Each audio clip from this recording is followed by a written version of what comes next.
बिहार के मुसलमानों के साथ नाइंसाफी की। आपने बिहार के मुसलमानों का जो हक था उसको मार करके बैठ गए। इसलिए असदुद्दीन ओवैसी साहब को वो हैदराबाद से चल करके बिहार में आना पड़ा। आज अगर असदुद्दीन ओवैसी साहब अगर बिहार की पॉलिटिक्स में सक्रिय हैं तो सिर्फ आपकी कमियों की वजह से हैं। आप अपने आप को सेकुलर कहते हैं। आप सोचते हैं कि बिहार के हम माई और बाप हैं। याद रखिएगा, जमहूरियत में कोई माई और बाप नहीं बन सकता है। जब तक जनता ने आपके ऊपर विश्वास किया तब तक आपको तख्त पर बैठाया है, आज भी बैठाया है। और जब उसको लग जाएगा कि नहीं आप नाइंसाफी पे नाइंसाफी कर रहे हैं, उस दिन तख्त से उतार दिया। में बिहार के सीएम नीतीश कुमार जी ने कहा कि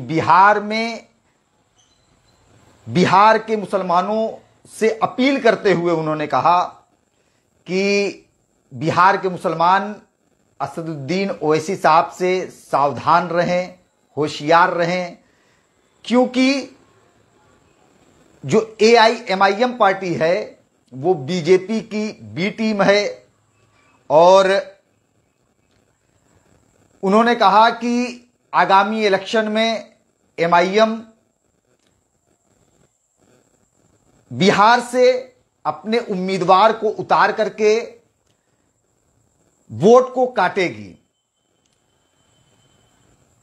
अजीज साथियों, इस पर एक जो कहावत है जो बड़ी ही मशहूर है, वो मुझे लगता है कि कल के बयान के बाद ये कहावत जनाब नीतीश कुमार जी के लिए ही किसी वक्त में किसी लर्नेट मैन ने कहा था कि 100 चूहे खा करके बिल्ली चली हज पर। इसके पहले के विधानसभा चुनाव में बिहार की राजनीति में आरजेडी और जदयू के गठबंधन में वहां के मुसलमानों ने, वहां के दलितों ने, वहां के ओबीसी ने, वहां के बैकवर्ड क्लास ने, वहां के शोषित वंचित समाज ने बीजेपी के अगेंस्ट वोट दिया था, जदयू को और राजद को। और कुछ ही वक्त गुजरे थे कि नीतीश कुमार जी वो कूद करके मोदी जी के गोद में जाकर के बैठ गए। संघ परिवार से उन्होंने गले मिल लिए, बीजेपी के हाथों से खेलने लगे। और वो बीजेपी से बराबर राब्ते में रहने वाले नीतीश कुमार जी आज वो कहते हैं कि MIM बीजेपी की बी टीम है। उन्होंने कहा कि देखिए, बिहार में जब मैं NDA के साथ में था तो भी मैंने मुसलमानों के लिए बिना किसी दबाव के काम किया। नीतीश कुमार जी ईमानदारी से बताइए, हर एक बिहार के लोगों को ईमानदारी से नीतीश कुमार जी से सवाल करना चाहिए कि आप बताएं कि अगर आपने मुसलमानों का काम बिना कोई दबाव के अगर किया तो यह बताइए कि अब तक बिहार की राजनीति में आप और लालू यादव जी ने सबसे ज्यादा हुकूमत की, उसके बाद भी आज सीमांचल की हालात इतनी ज्यादा खस्ता क्यों है? क्यों वहां का इलाका बाढ़ से हमेशा पीड़ित रहता है?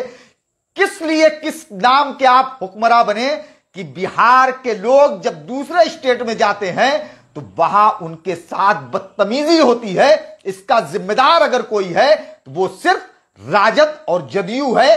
लालू प्रसाद यादव जी, तेजस्वी यादव जी, नीतीश कुमार जी हैं। इसके अलावा बिहार की पूरी बदहाली का जिम्मेदार कोई और नहीं। और खासकर मुसलमानों की बात की जाए तो उसकी आज पासमानदगी का जो सबसे बड़ा जिम्मेदार है, उसका जो उत्पीड़न हो रहा है, उसका जो सबसे बड़ा जिम्मेदार है, वो जिम्मेदार नीतीश कुमार जी और उनकी पार्टी। इसका जिम्मेदार लालू प्रसाद जी, तेजस्वी यादव जी और उनकी पार्टी है।